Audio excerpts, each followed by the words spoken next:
Hi, my name's John Nicholson from the virtual training team, and welcome to this short session on some tips around. This time the subject is empowerment. I was doing some work with an organisation just last week, and some of the key elements that came out, some tips to think about maybe times three, are around empowerment, are about determination, autonomy and feedback.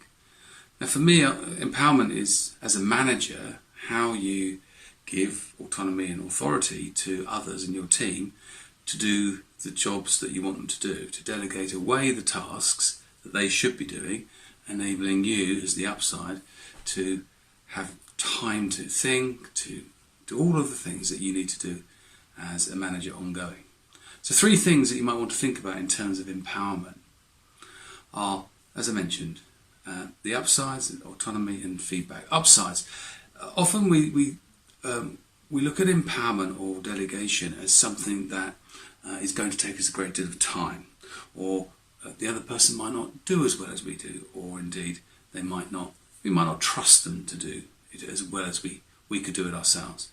And so I would err you on the side of seeing the upsides, seeing the growth in others, the trust in others, and the fact that sometimes it doesn't have to be done quite as well as you could do it, but nevertheless it could still be done by somebody else to a reasonable or proper or okay standard. So determine that you will by seeing the upsides of empowerment.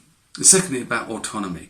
An easy word to sort of think about in some ways, but autonomy, about really giving people the task to go and do.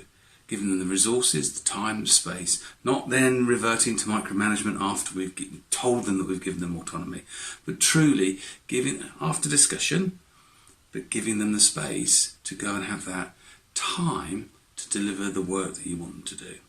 And then finally, about providing feedback along the way. There's lots of models for feedback out there, and I'm sure you're very familiar with all sorts, but nevertheless, providing feedback and finding where you can offer feedback that's positive to people.